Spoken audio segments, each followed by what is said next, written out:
¿Qué sería de un sistema de gestión sin Core Tools? El día de hoy, el equipo de calidad industrial ha preparado un nuevo webinar de la serie acerca de Core Tools, ahora enfocado en la herramienta MSA. Para ello, hemos invitado a expertos que compartirán su conocimiento sobre esta herramienta. Por un lado, el ingeniero Miguel Gallardo, ingeniero industrial y de sistemas egresado de la Universidad del Valle de México, Campus Monterrey. Por el otro, el ingeniero Carlos Daniel Gallardo, ingeniero industrial egresado de la Universidad Autónoma de Nuevo León. Calidad industrial. Buenas noches a todos en el grupo de calidad industrial. Bienvenidos a un nuevo webinar que estamos dando semanalmente y en apoyo al grupo de calidad. Hoy nos acompañan dos expertos en tema de MSA. El tema es el manual de MSA y las mediciones de reproducibilidad y repetitividad de los gauge. Ellos son expertos. Sus nombres son el ingeniero Carlos Daniel Gallardo y el ingeniero Miguel Gallardo. Tienen una amplia trayectoria en el tema de MSA, los Core Tools. Y no sé si se pueden hacer el favor de presentarse, hablarnos un poco sobre su trayectoria y pues son bienvenidos al grupo. Adelante, nos gustaría empezar con Carlos Gallardo, por favor, ¿te podrías presentar? Sí, claro, muy buenas noches a todos. Nada más para confirmar, ¿se ve la pantalla? Sí, adelante. Perfecto. Bueno, pues les platico brevemente sobre mí. Soy egresado de la UNI, de la Universidad Autónoma de Nuevo León, como ingeniero industrial administrador en el 2015. También cuento con un certificado de manufactura esbelta por parte de Jidoka en el 2016. También un certificado en gestión de la producción en Osaka, Japón, por la Asociación para la Cooperación Técnica en el Extranjero y Asociaciones Sostenibles, también conocida o mejor conocida como la OTS en el 2017. También cuento con un certificado como auditor interno en ISO 9001-2015, de igual manera en la IATF 16949-2016 y como gestionador de riesgos por la empresa TUV en 2017. Y el año pasado egresé de la UVM, Universidad del Valle de México, Campus Cumbres, obteniendo mi grado de máster en Administración de Negocios con orientación en Finanzas. Cuento con experiencia en los giros de ensamble, automotriz, electrónica y actualmente en inyección de plástico, en las áreas de calidad, procesos y mejora continua, implementando sistemas de gestión con base en la filosofía japonesa del Kaizen o Lean Manufacturing, ya occidentalizada. He participado como coordinador, líder sinodal e integrante de proyectos de manufactura esbelta y como instructor en herramientas del sistema de producción de Toyota. Actualmente me desempeño como ingeniero líder de excelencia operacional en la empresa Fluidmaster Water Technology y como consultor líder en administración y sistemas en la empresa de INSA, siendo también miembro del consejo de JICA, de JICA, Asemeja Noreste, Asociación de Exbecarios México-Japón, en Monterrey, México. Perfecto, Carlos, muchas gracias. Ingeniero Miguel Gallardo, ¿se encuentra presente? Claro, aquí estoy. Buenas noches a todos. ¿Qué tal, Miguel? Buenas noches. ¿Nos darías el gusto de presentarte? Claro, mi nombre es Miguel Gallardo. Tengo más de 15 años en la industria, desempeñando diferentes roles en ella. Mis primeros trabajos fueron como supervisor. Actualmente tengo una función como group leader en Rolet, en Monterrey. Y dentro de mi experiencia, bueno, he realizado funciones como ingeniero de procesos, ingeniero de calidad, coordinador de ingeniería, coordinador de procesos. Soy egresado de VM. He participado en alrededor de 5 o 6 proyectos de Green Bell aproximadamente, realizando desde la parte de mejoras en los procesos, mejoras en los ahorros de producción, trabajando muy de cerca con las partes de ingeniería, con las partes de diseño o rediseñando. Tengo experiencia de haber trabajado en Corea. Recibí capacitación en 2 ocasiones en diferentes años. Una fue en el 2008 aproximadamente y otra en el 2002. Mi experiencia es básicamente un 80% en campo, un 20% en piso de producción, 80% en campo y un 20% más en la parte administrativa. Dentro de las funciones que he desempeñado, ha sido como instructor, he realizado implementaciones de Pool System, implementaciones de Kanban, implementaciones de SMED y muy de cerca con la parte discúlpame, de recursos humanos, trabajando con metodologías para cómo entrenar a la gente. Una de las partes fundamentales era desde la parte de cómo se instruía al personal para lograr las mejoras en campo. Brevemente es lo que te pudiera platicar de mi experiencia. Okay. Muchas gracias, Miguel. Como ven, pues tenemos expertos en el tema, su trayectoria respalda su trabajo y pues vamos a comenzar con los temas. Carlos, por favor, ¿podrías iniciar tu presentación? Bien, bueno, pues primero que nada, muy buenas noches tengan todos ustedes. Quiero agradecerles su tiempo, gracias por darse el espacio y estar aquí presentes en este webinar. Espero que estos 50 minutos que vienen a continuación sean de mucho provecho para todos nosotros.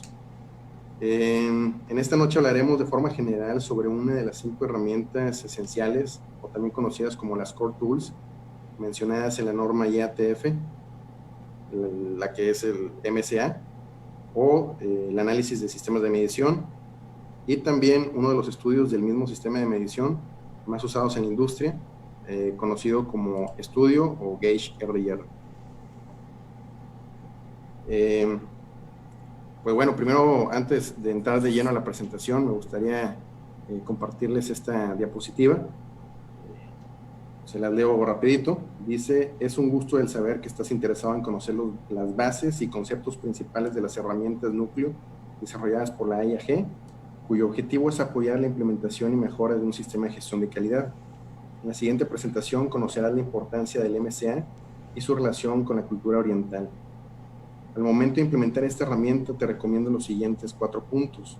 Primero, copia la información próxima sin réplica. Número 2, después, usa lo que consideres de mayor provecho. Número 3, luego, crea información de valor. Y finalmente, número 4, mejora la metodología. El contenido para hablar sobre el MCA realmente podría ser de horas completas o incluso hasta días. Por lo que cabe mencionar que veremos información de forma general, obviamente sin dejar de ser valiosa. Cuando fui a Japón, mis maestros me mencionaban mucho un axioma que me hizo cambiar mi perspectiva en el área industrial.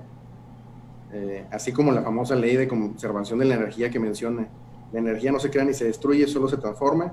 Debemos aprendernos el axioma: la calidad no se controla ni se aparece, solo se produce. Para comenzar, me gustaría hacer una pregunta. Si tuviéramos que elegir entre nadar en una alberca olímpica con un tiburón blanco o un caracol de agua dulce, ¿con cuál nadarían? Yo creo que la mayoría de las personas sensatas dirían que prefieren nadar con un caracol que con un tiburón. Pero si nos vamos a los datos, nos muestra lo siguiente. En promedio al año se provoca el tiburón blanco 6 muertes y un caracol más o menos entre 10,000 y 20,000 personas fallecidas. Esto es sacado por la fuente que aparece aquí en la parte de abajo a la derecha, información generada por fundaciones de Bill Gates. Y lo anterior es por una enfermedad que se llama esquistosomiasis. Es una enfermedad mortal causada por unas bacterias, unos parásitos que viven dentro del oruga, del caracol, perdón. Los síntomas más graves son vómitos de sangre, parálisis de piernas, etcétera, entre otros síntomas. Y esto nos lleva a lo siguiente: sensaciones o mediciones. Realmente nosotros hacemos o utilizamos mucho las siguientes expresiones, tanto en nuestra vida personal como en la industria: el yo estimo, yo imagino, yo creo, yo pienso que deberíamos de hacerle así o asá. yo estimo que si cambiamos o ajustamos este parámetro va a salir mejor, o yo imagino que va a dar resultados satisfactorios, o yo creo que nuestro sistema de medición es súper confiable. Pero debemos de cambiar esa perspectiva, de dejar las sensaciones a un lado y comenzar con las mediciones. Un fiel creyente del MCA cambiará estos paradigmas, cambiando por esas afirmaciones a las siguientes: yo dudo, yo analizo, yo verifico, yo valido. La toma de decisiones es básica tener datos. Una frase muy conocida que ya hemos visto a lo largo de nuestra carrera o en nuestra vida laboral es la siguiente: yo solo le creo a Dios, los demás tráiganme datos. ¿De quién, a ver, quién sabe el autor de esta frase? Bueno, para los que ya sabían o los que no sabían, pues es el famoso Edward Deming, considerado como padre de la tercera revolución industrial por los japoneses, pioneros de la calidad total, etc. Pero, vaya, hay una pregunta importante, de hecho sumamente importante, que pocas personas se llegan a hacer, y es la siguiente: ¿y por qué voy a creerle a los datos? Antes de continuar, hay dos conceptos muy importantes que ya hemos visto en ocasiones anteriores con presentaciones con el ingeniero Mario del Valle. Son dos conceptos muy sencillos de saber: Kaizen y Kayaku. Kaizen ya bien sabemos que es la mejora continua, todos los días, todas las personas, en todos los lugares. Pero ¿qué es Kayaku? Bueno, Kayaku significa cambio para algo peor. Y hay 4 factores muy importantes a tomar en cuenta antes de hacer Kaizen o Kayaku. Son estos los que tenemos aquí a la izquierda: seguridad, calidad, costo y tiempo de respuesta. Kaizen es cualquier combinación en la que las variables se dejan igual o una se mejora más de una, o de plano se mejoran todas. Kayaku es muy comúnmente camuflajeada en la industria por Kaizen, como Kaizen, pero realmente no. Estamos haciendo Kayaku.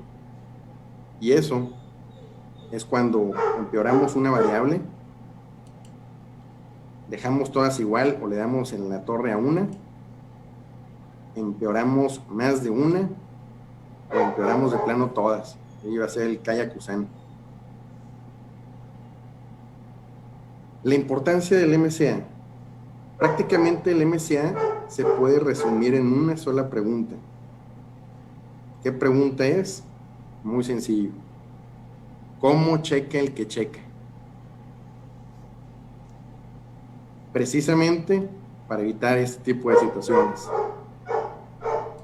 Bien sabemos que el vernier es para medir, o bueno, hay diferentes tipos de vernier, el más comúnmente utilizado para medir interiores, para medir exteriores, para medir profundidades, pero aquí este cuate, el vernier San, está midiendo un interior con las mordazas para exteriores. Ahora imagínense maquinar la pieza nuevamente debido a los resultados de vernier San o Kayaku San. ¿Qué estaría haciendo? ¿Kaizen o Kayaku? Sin lugar a dudas, estaría haciendo Kayaku. Los japoneses, cuando estuve allá, me compartieron que consideran ellos el MCA como un sistema anti-Kayaku derivado a causas de medición. Ahora, existen 5 o 6 elementos del sistema de medición, son los que estamos viendo a continuación. Se resumen en el acrónimo PEP-TIM, desarrollado por Mary Hoskins. Primero es patrón, después pieza de trabajo, instrumento, persona, procedimiento, medio ambiente. También el MCA, como les comenté hace unos momentos, es un mundo. Es un mundo de información. Nos ayuda a determinar la confiabilidad de nuestro sistema de medición, a validar el cómo checa el que checa, como lo vimos anteriormente. Este diagrama nos refleja el mundo del análisis del sistema de medición. Ahora, es muy importante saber para qué utilizarlo. Prácticamente existen dos filosofías dentro del MSA. Una es para tener control del producto y otra para tener el control del proceso. Aquí lo podemos revisar. El impacto que tiene, aquí podemos ver el límite de especificación inferior y superior de cualquier producto, la meta en donde debe estar. Pues obviamente el número 1 son las partes malas, que siempre van a estar declaradas como malas porque no hay duda sobre eso. En la parte número 2 es la potencial oportunidad de tomar una decisión equivocada por tener esa variación tan amplia, o está en el límite inferior, límite superior, y ahí hay un umbral de error. Y el otro error es de que las partes buenas siempre están declaradas como buenas. Sirve para determinar si un producto cumple con las especificaciones. ¿Cómo? Usando la tolerancia especificada de un producto, como lo podemos ver en ese diagrama. Ahora, en el proceso tenemos que la variación observada es la suma de la variación actual más la variación del sistema de medición. Nuestra habilidad o capacidad de proceso se podría calcular dividiendo el rango de tolerancia del mismo proceso entre 6 sigma. Ahora, ¿cuál es el impacto al no controlar bien el proceso? Hay dos: llamar a una causa común como una causa especial, o llamar a una causa especial como una causa común. Opciones para mejorar el control del producto o el control del proceso, pues obviamente hay dos: o mejoras el proceso, y eso le pega a su vez al producto, porque bien sabemos, si controlamos el proceso, controlamos el producto por obvias razones. Y la otra, mejorar el sistema. ¿En dónde aparece este tan famoso MSA? En la norma ISO 9001-2015, en el apartado 7.1.5, recursos y seguimiento de medición. También en la IATF 16949, 2016, igual el mismo apartado 7.1.5. Y también en el DMAIC, en la metodología DMAIC, en la parte de medir. Aquí en este aspecto es de suma importancia en cualquier proyecto Six Sigma el ejecutar un estudio MSA en la segunda etapa del DMAIC, que es la de medir, debido al tiempo que se requiere implementar. O no sé, imagínense perder 4 o 6 meses para decir que la báscula tenía arriba un abanico al 100% prendido todo el tiempo, o que el inspector agarraba un vernier al revés. Por eso decíamos que es anti-Kayaku el MSA. Los datos, para ir comenzando con más conceptos del MSA, pueden ser cualitativos o cuantitativos. Los cualitativos se llaman de atributos, y los cuantitativos pueden ser continuos y discretos. Como lo enseñaron en la escuela, los datos cualitativos por atributos también pueden ser llamados categóricos. Ahí tenemos un ejemplo.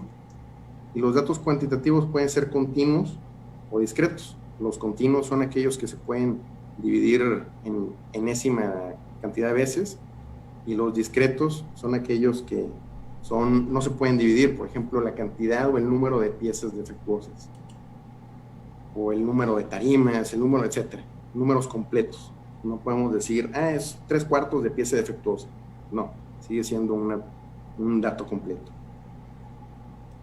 Ahora, como bien sabemos, todo proceso tiene entradas, salidas, proveedores, clientes. Ahora, si le agregamos datos basura a las entradas de nuestro sistema de análisis de medición, analizamos los datos, ¿qué nos va a dar como salida? Muchos van a decir, pues datos basura. No, la realidad es de que nos va a dar datos basura procesados o basura de datos procesados. Un ejercicio rápido aquí. ¿Cómo leemos las siguientes mediciones en milímetros? La primera, para ir lubricando el seso, algún valiente que se anime a responder. 1.05 milímetros. Centésimas de milímetro. Ahí nos falló poquito. La segunda, ¿cómo se leería? 0.0 milésimas de milímetro. O una milésima de milímetro, exactamente. La tercera, 42.4 décimas. exactamente, de milímetro. Y la última, 54, ¿qué? ¿Milésimas? No, esas vienen siendo ya 10 milésimas. 10 milésimas. Exactamente.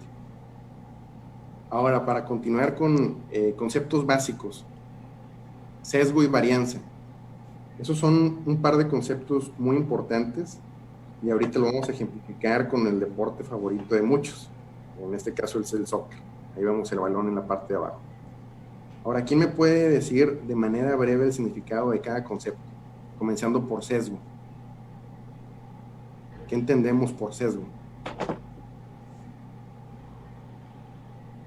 Como un corte. Entendemos un corte. O una desviación. Sí, una desviación, un corte, exacto. En sí, el sesgo es la localización de los datos con relación al valor de referencia.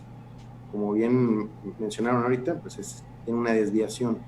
Ahora, la varianza. La varianza, ¿alguien me puede decir que...? Ajá. El comportamiento de los datos. Pues, exacto, o sea, ese es el comportamiento de los datos. Dicho técnicamente, es la dispersión de los mismos datos entre sí, entre ellos mismos. ¿Qué tan lejos o qué tan juntos están entre ellos mismos? Ahorita, como bien les comenté, vamos a ejemplificarlo con el soccer. Estas son las propiedades estadísticas más comúnmente utilizadas cuando caracterizamos la calidad de los datos. Podemos observar aquí una portería con su balón y aquí ya tenemos en la mitad un valor o un punto de referencia. Imaginemos que el primer tiro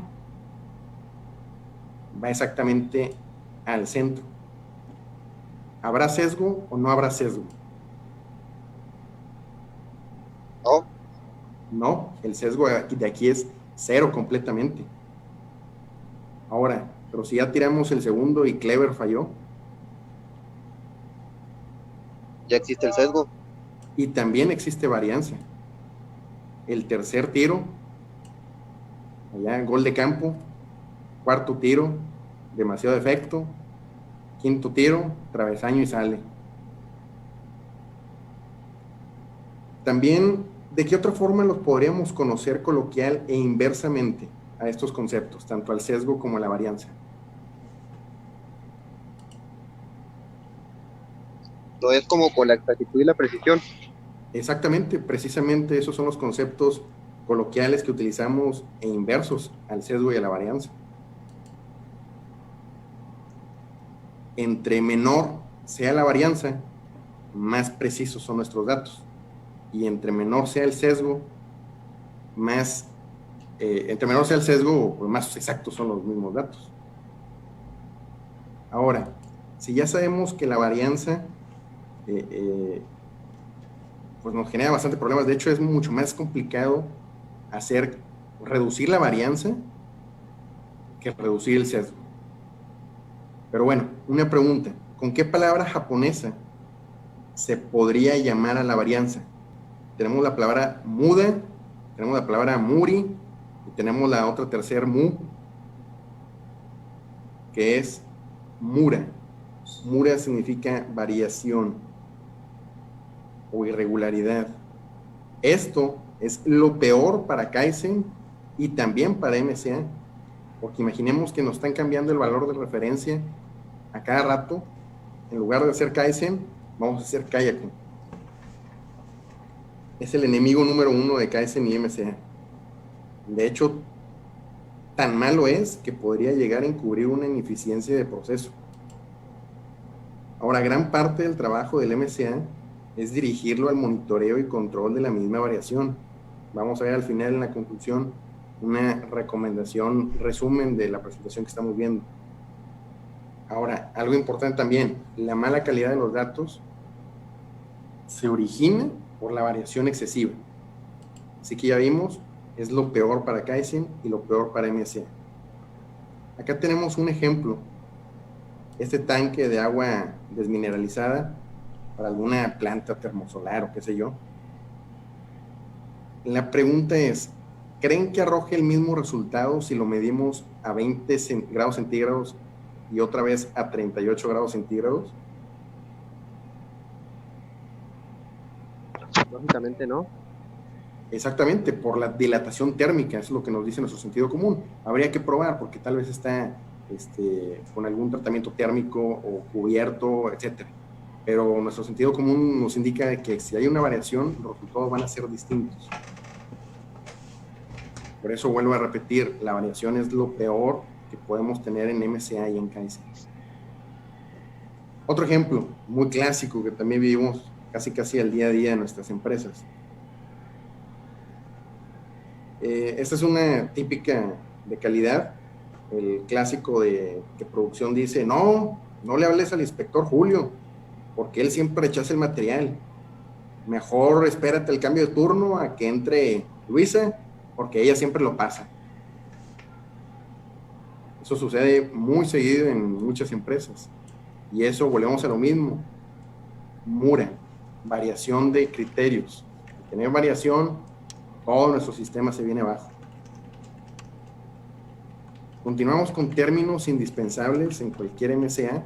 El primero, y el más sencillo, medición, como dice Churchill Eisenhower, es la asignación de números o valores a cosas materiales que representan relaciones entre ellas con respecto a propiedades particulares. El siguiente término, sistema de medición, es el conjunto de métodos, software, personal, procedimientos, etc. En otras palabras, es el proceso completo para la obtención de resultados, de mediciones. Otro es el valor verdadero, es el valor real de la característica a medir. Siempre es desconocido, no lo sabemos, no tenemos un instrumento capaz de medir ese valor, por lo cual nosotros utilizamos otro valor llamado valor de referencia. Este es usado como equivalente para un valor verdadero. Es la copia o el doble del actor principal, por decirlo así. El ejemplo perfecto aquí es el platino iridiado, allá que se guarda en los archivos de la República en París. Ese pues prácticamente es desconocido debido a la incertidumbre, pero ese bloque o ese kilo nosotros lo utilizamos como valor de referencia, pero no sabemos si es el verdadero. Prácticamente siempre va a ser desconocido. Por eso utilizamos valor de referencia haciendo la copia o el doble del valor verdadero.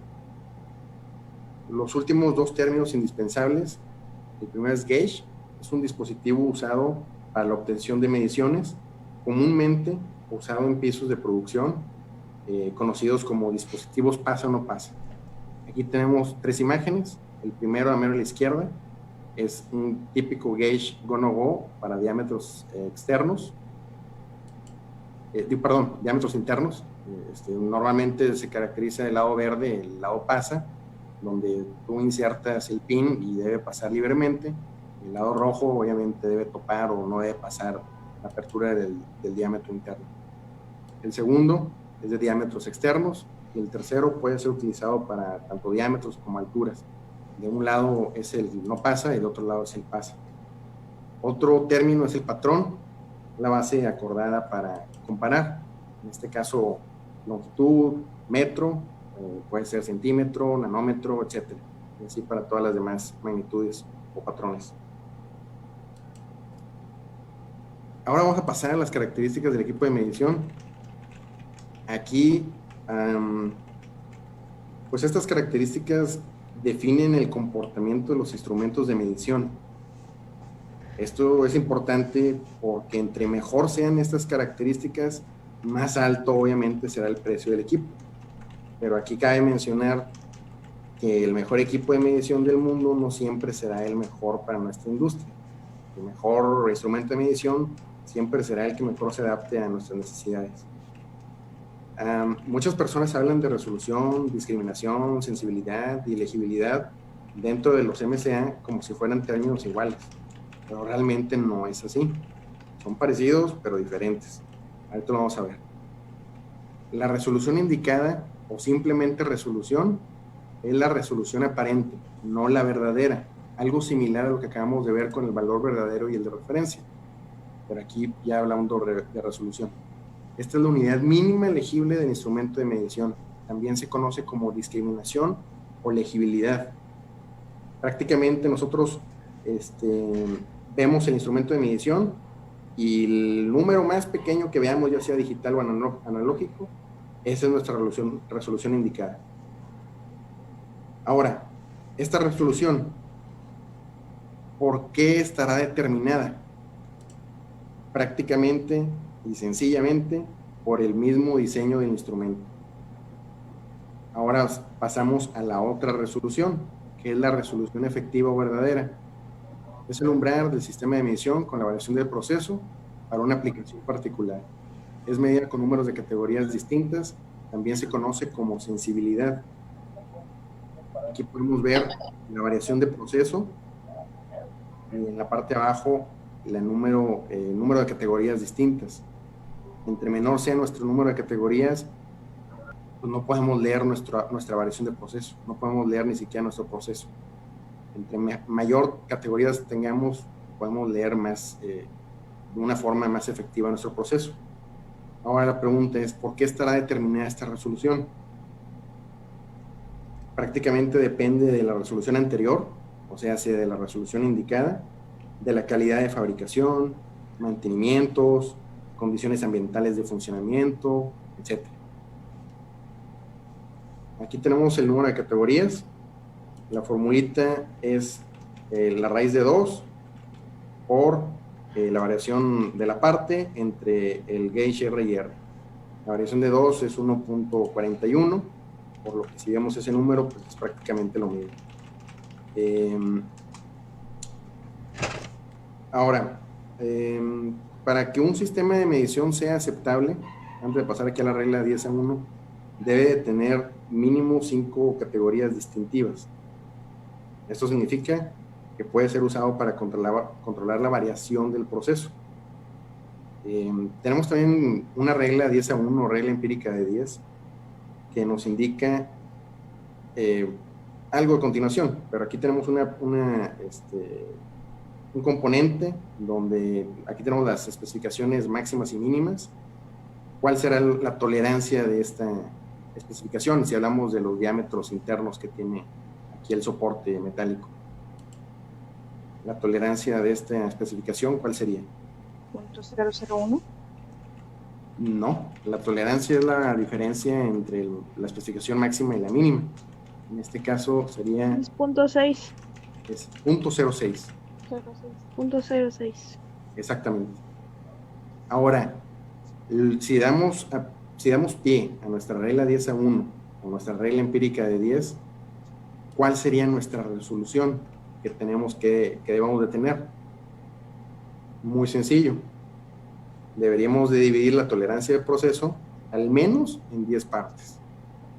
Y en este caso necesitamos una resolución de 6 milésimas.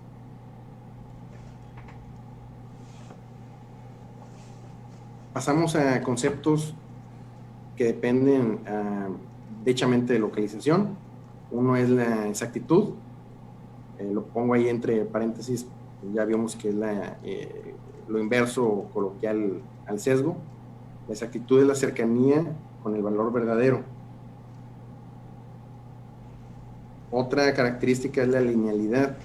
Indica si el sistema de medición tiene la misma exactitud para todos los valores de referencia, abarcando todo el cambio del proceso. Podemos ver aquí en la grafiquita en la parte de abajo que toma desde la parte izquierda un valor de referencia y hasta la parte derecha otro valor de referencia, absorbiendo toda la variación dentro del proceso, y la línea es la que nos indica obviamente la linealidad. Los puntos azules viene siendo la exactitud, o aquí en este caso el sesgo.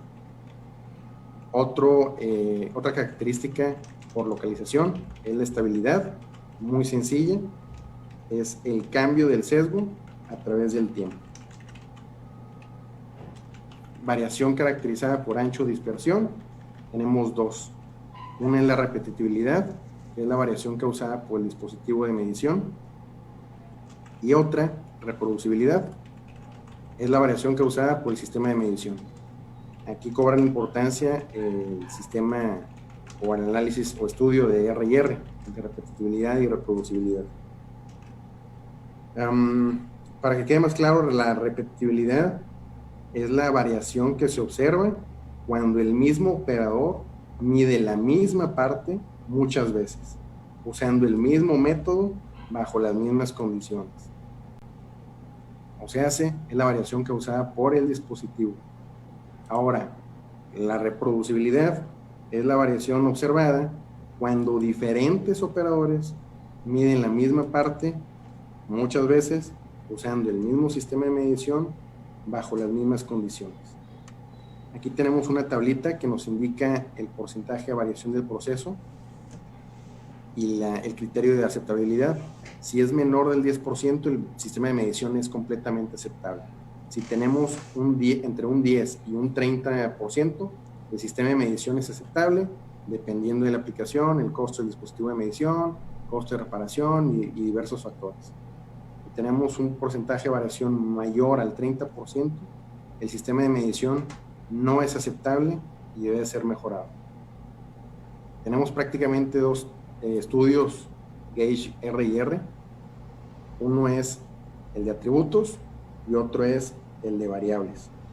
Existen otros, existen muchos. Existen los R&R ampliados, por ejemplo, usados para evaluar factores agregados como ubicación, laboratorio, etc. Existen otros de partes destructivas. Esos normalmente se usan en partes donde se requiera saber características como dureza, resistencia, etc. Y los gauges R&R de atributos se evalúan con el estadístico kappa. Este estadístico es un coeficiente entre 0 y 1.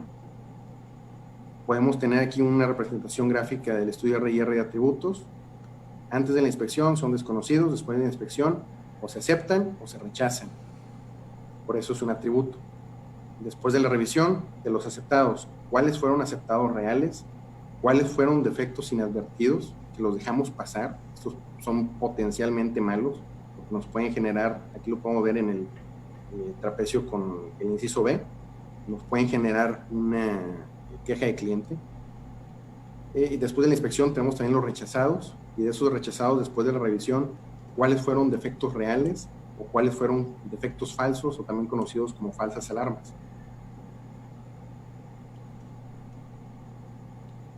El gauge R&R no es útil para evaluar un producto o proceso. Simplemente evalúa la habilidad de medir el producto o proceso de forma precisa y consistente. Calcula la variación total a partir de 3 fuentes. Número 1, partes o elementos que son medidos. Número 2, evaluados u operarios. Pueden ser también inspectores de calidad. Y número 3, el equipo o instrumento de medición. La varianza del gauge de este estudio R&R se divide en las dos. Se suma la varianza de repetitividad y se suma la varianza de reproducibilidad.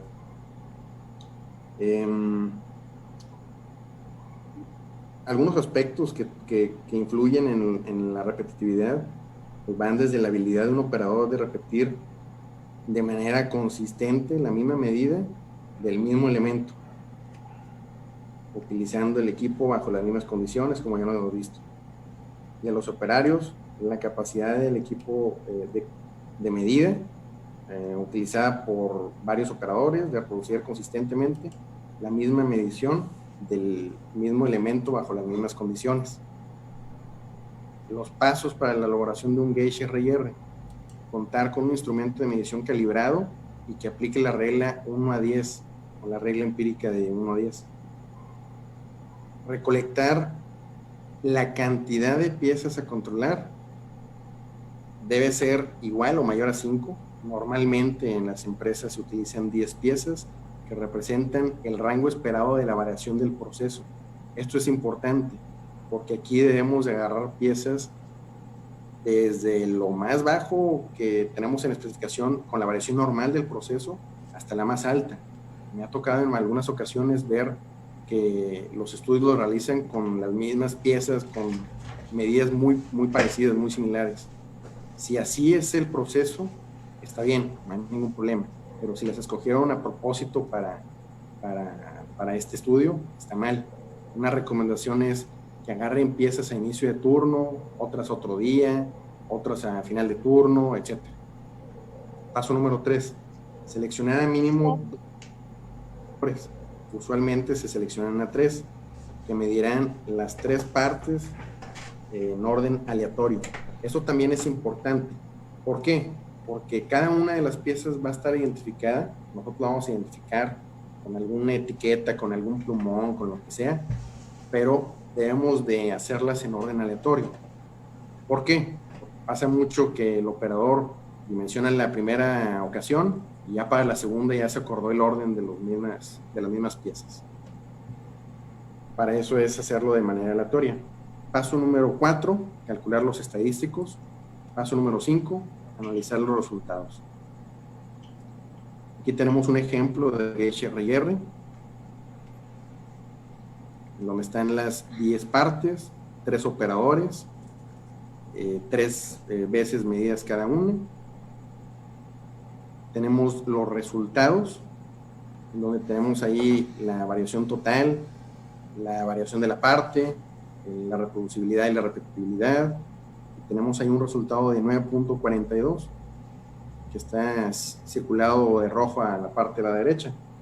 En este caso, es aceptable porque es menos del 10% de variación. Normalmente se utilizan software como Minitab, o incluso el mismo Excel lo puede hacer sin ningún problema, o por medio de las fórmulas lo podemos hacer. Pero lo recomendable es Minitab por cuestiones de auditorías. Sin embargo, yo también conozco algunas empresas que tienen su propio Excel y no hay ningún problema con la auditoría, siempre y cuando esté validado por la casa auditora. Ya vimos los criterios del gauge RR. Aquí hay puntos importantes. ¿Cuáles son las razones si la repetibilidad es grande comparada con la reproducibilidad? Estas son las más comunes. El instrumento necesita mantenimiento. El gauge necesita ser rediseñado para ser más rígido. Se requiere mejorar la sujeción o localización del gauge, o hay excesiva variación de las partes consigo mismas. Ahora, si la reproducibilidad es grande comparada con la repetibilidad, el observador necesita mejor entrenamiento en cómo usar y leer el instrumento, legibilidad de las lecturas en el instrumento, y algún tipo de fixture puede ser necesitado para ayudar al observador a usar el gauge de manera consistente. Como conclusiones, el MSA evalúa si las mediciones son adecuadas y consistentes con los requisitos tanto de clientes externos como internos. Recordando la pregunta del comienzo, ¿cómo checa el que checa? La mala calidad de los datos y de las mediciones pueden conducirnos a la toma de decisiones erróneas y a conflictos. Aquí prácticamente hay muchos ejemplos, como lo vimos de que se utiliza mal el vernier o hay mucha variación y se toman malas decisiones. Aquí hay un claro ejemplo actual a nivel nacional, resumido en la frase, yo tengo otros datos. Para demostrar que una mejora es significativa para el control del producto, la variación del sistema de medición debe ser pequeña a comparación de los límites de especificación y debe mostrar una resolución efectiva. Para el control del proceso, la variación del sistema de medición debe ser pequeña con respecto a la variación del proceso. Y finalmente, un buen MSA se refleja en un proceso en control estadístico. No es aconsejable hacer un estudio de MCA si el control, si el proceso está fuera de control. Existen variaciones comunes, especiales. Eso lo vemos en la variación del sistema de medición. Normalmente las comunes son procedimientos inapropiados, diseños pobres, mantenimientos mal hechos en máquinas, no hay alguna operación o procedimiento estándar,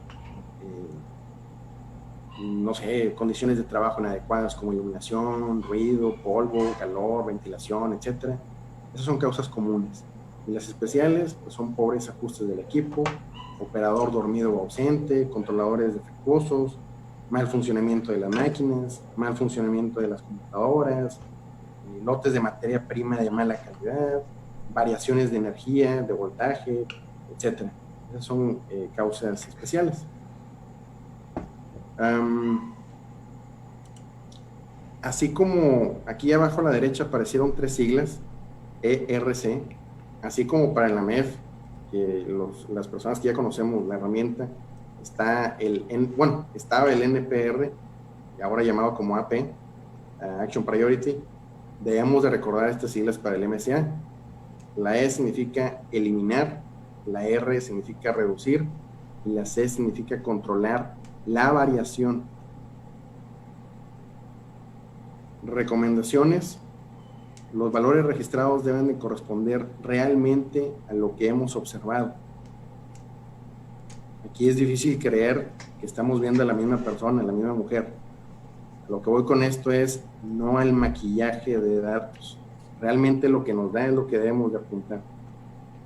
Otra recomendación es de si los datos son continuos, es muy, pero muy importante efectuar la medición con la mayor precisión posible.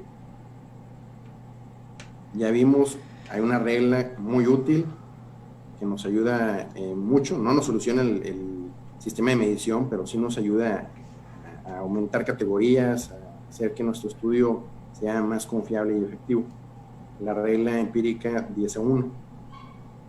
Otra recomendación es usar, obviamente, los instrumentos validando su calibración por el Departamento de Metrología con su etiqueta y fecha vigente, etc.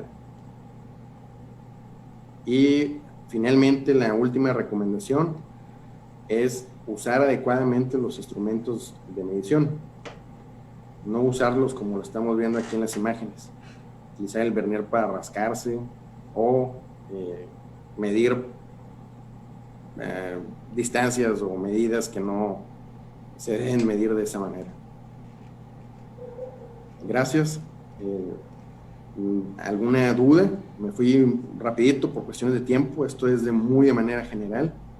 Sin embargo, traté de hacerlo o ajustarlo a 50 minutos y 10 para la sesión de preguntas y respuestas.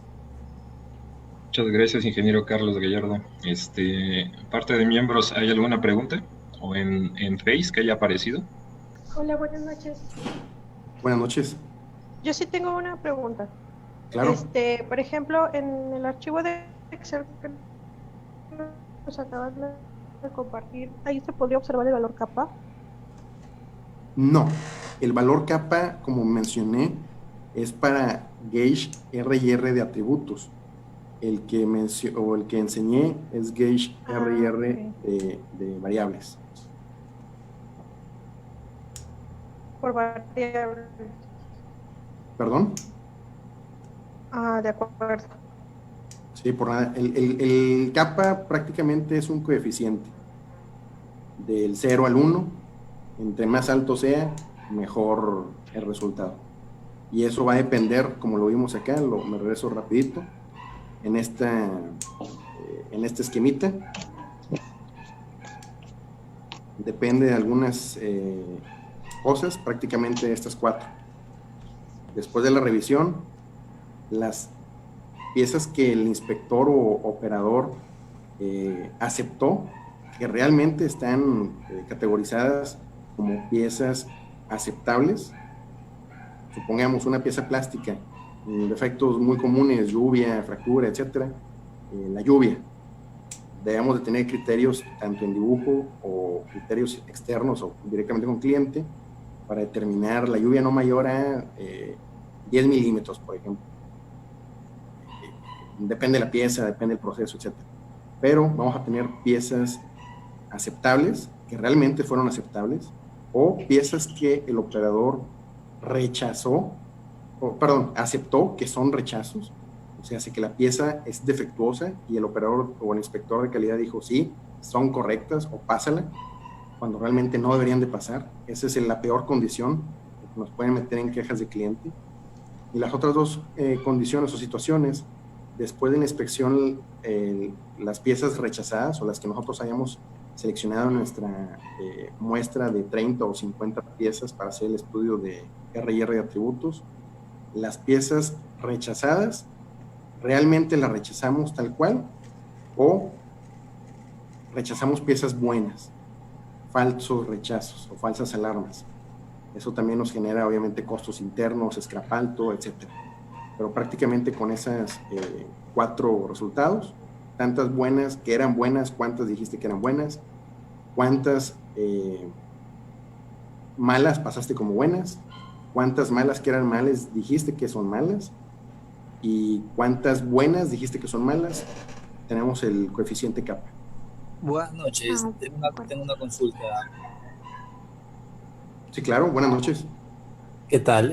Me uní al webinar desde cuando estabas explicando reproducibilidad y repetitividad. No sé si lo hayas mencionado antes. Mi pregunta es un poco más genérica para ver qué tanto es aplicable el estudio R&R para distintos procesos, distintas plantas. Una consulta. ¿Cómo se te ocurriría, según tu experiencia y aprovechándola, implementar un estudio del sistema de medición en una empresa de balanceados, cuyo producto final es básicamente balanceado? ¿Balanceado de?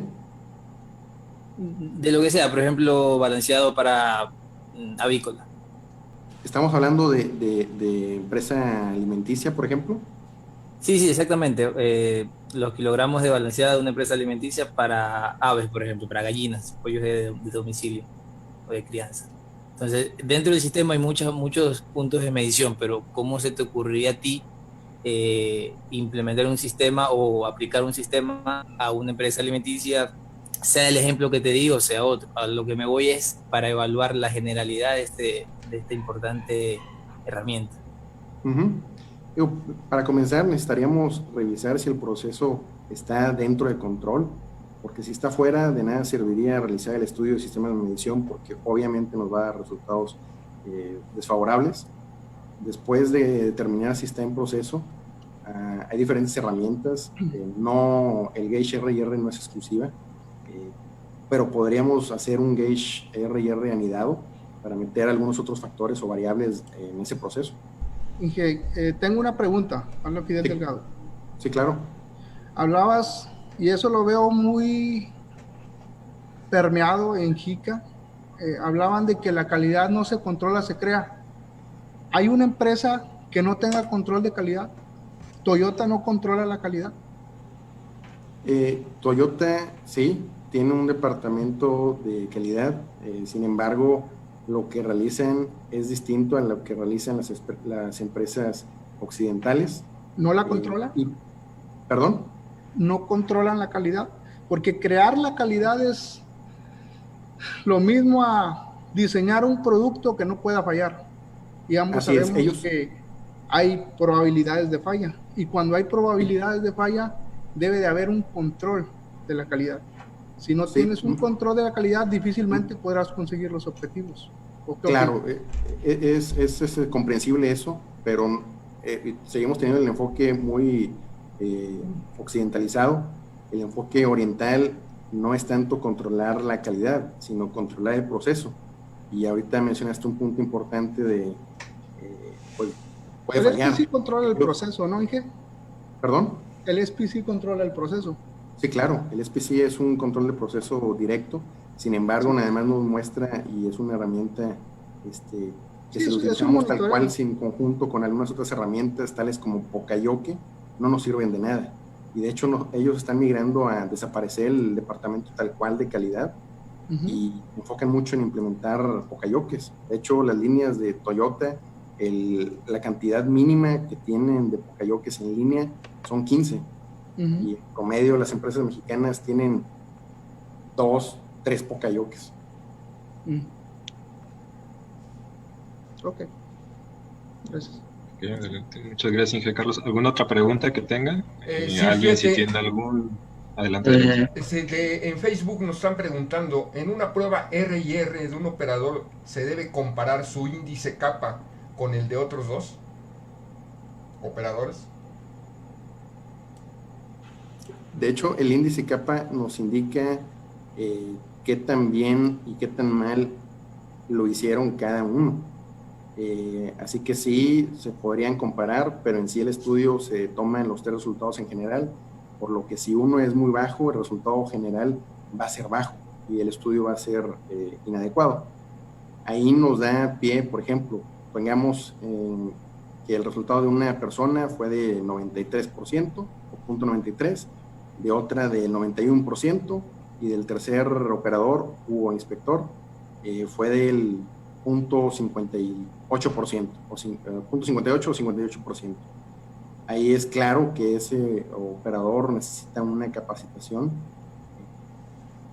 con respecto a los defectos. Así que sí es aconsejable ponerlos en comparación, porque si hay una diferencia con respecto a los valores entre ellos mismos, pues hay un área de oportunidad con ciertos operadores u inspectores. Ok, entonces, si un equipo reprueba en linealidad, ¿se puede aceptar si se aprueba en R&R? Depende, necesitaríamos ver el proceso tal cual, porque la linealidad nos indica la variación que tiene con respecto a todo el rango del proceso, pero el gauge R&R nos indica factores de dispersión, no de localización. En este caso estaríamos viendo de que el gauge R&R o el estudio R&R nos indica un buen resultado, pues entonces nuestra variación es mínima. Pero si nuestra linealidad es mala, nuestro sesgo es malo, nuestra localización es mala. Así que son herramientas complementarias, pero no es por decir, pasa en linealidad y reprueba en R&R, todo reprueba. No, hay que tener en cuenta de que pues, la repetibilidad y reproducibilidad son características ya sea de ancho o dispersión de datos. Y la linealidad es una característica de localización de los mismos datos. Así que ahí nos está dando la guía a qué es lo que tenemos que hacer. Perfecto, muchas gracias, ingeniero Carlos. Gracias por compartirnos sus conocimientos. Ha pasado la hora, entonces vamos a continuar con el Inge Miguel. Inge Miguel, ¿está en línea?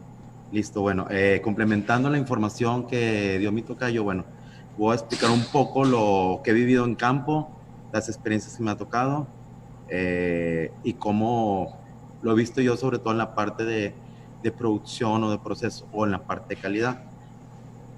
Bueno, como decía el ingeniero, bueno, es importante siempre hablar con información, con datos, pero siempre al momento que nos dan datos tenemos que preguntar de dónde se obtuvieron, cuáles son las fuentes. Normalmente pueden ser desde la parte de calidad cuando está realizando alguna inspección, puede ser de algún sistema como un SAP, un IFS. Normalmente mucho en la industria automotriz, bueno, al momento que estás tú haciendo algún análisis por parte de calidad, puedes introducir en las bases de datos la información. Entonces, eso te puede servir como una base para ver si los datos son verídicos o no. Y el segundo punto, el instrumento. El instrumento siempre va a ser la parte principal para nuestros auditores, para el personal, porque en base a ellos, si el instrumento no es adecuado para la pieza que estamos midiendo, vamos a tener siempre una variación. ¿Esto qué nos va a ocasionar? Tomar malas decisiones durante el proceso. Entonces, podemos tener datos falsos, equivocados o imperdurables. Bueno, entonces, ¿cómo tenemos que elegir los sistemas de medición o cuáles son nuestros mejores sistemas de medición? Bueno, actualmente en la industria podemos tener diferentes niveles de control de procesos. Desde los mejores a que pudiera ser un aviso. Yo le dije, le avisé, le mandé un correo hasta los que se consideran mejores, que son los pokayokes. Sabemos que podemos tener pokayokes de diseño, pokayokes de proceso. Los de diseño normalmente van a ser los mejores pokayokes siempre. ¿Por qué? Porque se están realizando desde que nace el producto. Más sin embargo, tenemos lo que son los SPC en la parte intermedia. Por ejemplo, en un nivel 1 de SPC, bueno, un operador completamente entrenado sigue y respeta las reglas. ¿Cuáles reglas pueden ser? Desde su checklist, las veces que lo tiene que realizar la inspección, revisar su equipo que esté calibrado, que no esté dañado. ¿Cuál sería un nivel 2? Los operadores son entrenados en SPC, los usan, pero no tienen un poder para parar la línea. Bueno, actualmente, al menos en las últimas 2 industrias donde he estado trabajando, al operador y al personal de calidad se le da el control total de la calidad, de poder decidir mediante un entrenamiento previo cuándo tiene que rechazar un producto, cuándo lo tiene que aceptar, en base a criterios siempre, en base a un criterio, ya sea de criterio físico de apariencia o en base a un criterio de especificación, con un límite superior o un límite inferior. ¿Cuál es un SPC de nivel 3? Los operadores no saben, no conocen la metodología, no se tiene un criterio de aceptación. El comúnmente siempre se ha trabajado así. Entonces, la parte de SPC o los controles estadísticos se encuentran en la parte intermedia. Entonces, ahí es donde entra la parte de los MCA. Yo, ¿cómo valido que la persona está realizando la medición correctamente? ¿Cómo valido que toda la gente, tanto calidad como producción, hasta un gerente muchas veces, están validando de forma correcta? En lo personal, en la industria donde he estado, en ocasiones hasta los mismos gerentes o directores iban y medían las piezas. Entonces no es lo mismo medir con un micrómetro, con un vernier o con una cinta de medir una pieza. Entonces, dependiendo de qué tanto es el nivel al que queremos llegar, va a ser en este caso los instrumentos que vamos a tener. Algunos pueden ser costosos. Yo he hecho algunos MCA con cintas de medir, algunos con verniers, algunos con medidores de espesor, y las reglas normalmente son las mismas que ya había comentado anteriormente el ingeniero. Desde que partimos de que tienen que ser diferentes personas, al menos 2 o 3, tienen que ser en un rango entre 10 a 30 muestras aproximadamente. Estas muestras tienen que estar entre el límite superior, límite inferior. Tiene algunas piezas, tú las tienes que poner de forma con intención de que estén fuera de especificación. ¿Por qué? Porque al final tu MCA lo estás validando que te alcanza a detectar todo, o sea, tanto piezas buenas como piezas malas. Continúo. Bueno, la inspección ocupa, por ejemplo, en un cuarto lugar. Solemos ser muy, decir, agrégale un checklist. Sabes que si anteriormente lo medía cada 2 horas, ahora pónselo que lo revise cada hora. Anteriormente, dentro de las primeras veces de mis primeros años de experiencia laboral, normalmente partíamos mucho de cambiarle la inspección de 1 hora a cada 30 minutos, en lugar de empezar a trabajar con causa raíz. Me tocó experiencias algo fuertes en la industria, de plano, de que sabes que tira todo el material, se va todo. Y fue cuando empecé o me nació la parte de la estadística. Yo tomé los primeros cursos, los tomé aproximadamente en el 2012. Continúo. Por ejemplo, 2 preguntas importantes. ¿Estamos midiendo la variable correcta en la ubicación correcta? ¿Esto qué quiere decir? Bueno, al momento que realizamos, por ejemplo, un MCA, nos tenemos que asegurar que siempre que estén realizando, al menos en mi experiencia, en las piezas, que al menos los operadores estén midiendo dentro de las mismas, en los mismos puntos. ¿Por qué? Porque vamos a validar si tanto el operador A, el B o el C alcanzan a medir de la misma forma. Si las variables, estamos utilizando el instrumento correcto, si el instrumento está calibrado. En ocasiones queremos utilizar tanto los vernier como los micrómetros, pero no se realiza una limpieza correcta. Entonces, eso nace desde que se capacita a la persona cómo usar un instrumento. Entonces, todo esto nos van a servir como base para poder realizar un correcto MCA. Aquí, bueno, complementando un poco, siempre vamos a tener variaciones en cualquier proceso. Pueden ser milésimas, pueden ser pulgadas, pueden ser centímetros o milímetros. Siempre se va a tener una variación. Estas variaciones pueden ser por el proceso, por la persona, por el mismo desgaste que pudieran tener las piezas, por la misma fricción entre los metales. Entonces, de ahí, de que tenemos que tener un sistema muy robusto para poder realizar una medición de forma correcta y sobre todo que el personal esté capacitado para poder determinar si el material sirve o no sirve, o incluso dudar de lo que está midiendo el micrómetro. Muchas veces, por ejemplo, podemos decir, ¿sabes qué? Me está dando la pieza bien. Bueno, normalmente, ¿qué es lo que pasa en estas ocasiones? Que tienen más una báscula, bueno, vas a tener un máster de un peso, de 100 gramos, de 50 gramos. Vas a tener una rutina con tu personal de calidad o de producción para que esté validando esa báscula cada cierto tiempo, para ver de que esa báscula no se haya desgastado. Pueden influir muchas cosas en la industria previa donde estaba. Normalmente las básculas estaban cerradas. ¿Por qué? Porque el material eran por un punto uno, yo podía rechazar una pieza o un lote completo de piezas. Entonces, ¿qué se hacía? Normalmente se encerraban las básculas que no les estuviera dando aire. Entonces, el proceso siempre lo vamos a tener una variación natural. Tanto el operador, la máquina, el medio ambiente, las vibraciones. Entonces, aquí podemos ver, por ejemplo, en una variación, aquí vemos una campana de Gauss, puede ser personas, métodos, materiales, el equipo, el medio ambiente. Aquí, por ejemplo, vemos el resultado de todas nuestras 5 de nuestras 6 M's, que al final es el famoso FDX. O sea, todas nuestras variaciones en un proceso van a dar un resultado, una salida, una variación. Pues esas variaciones pueden ser asignables o no asignables. Aquí, por ejemplo, vemos diferentes campanas de Gauss. La primera es una distribución original, o sea, lo que siempre vamos a buscar en un proceso. Esa segunda pudiera ser por un ajuste en nuestro proceso, en nuestro sistema de producción.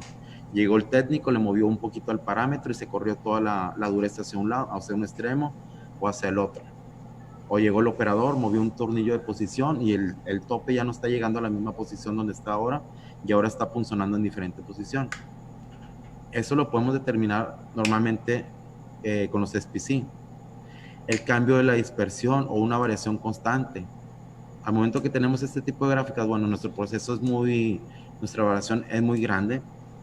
Pudiera ser que la máquina, hablando sobre un equipo, que el buje posiblemente estuviera mal, estuviera muy desbocinado, que el operador de repente mide de una forma, el vernier lo agarra y lo pone a 45, a veces lo deja a 0 grados. Entonces vamos a tener dispersiones. Entonces ahí es donde entran los MSA. Ahí es donde entra la evidencia de que ya se realizó, de que es posible, de que el personal está capacitado. Y en la cuarta es un cambio en la forma, que pudiera ser una combinación entre nuestro proceso, entre la persona, entre la maquinaria. Entonces, siempre vamos a tener variaciones en cualquier proceso, pero lo importante es ver cuándo empezaron a surgir, a raíz de qué, si fue un cambio de operador, si se cambió un equipo, si el equipo ya está fuera de calibración, si nuestro equipo se cayó, si el equipo está el adecuado para medir o no. Entonces, una filosofía de datos procesables, o lo que vamos a registrar, bueno, sin inspección no tenemos registro. Sin registro no podemos tener un análisis, y sin análisis no tenemos acción. Entonces, siempre tenemos que partir de las fuentes, de donde estamos recogiendo la información, qué tanto le podemos creer a esos datos, cómo se almacenan, si realmente se tienen bases de datos o no. Actualmente pueden ser bases de datos desde un Excel hasta pues ya por software. Hay ciertos equipos donde tú puedes estar midiendo el peso, por ejemplo, y te va a estar registrando pieza por pieza el peso que tiene.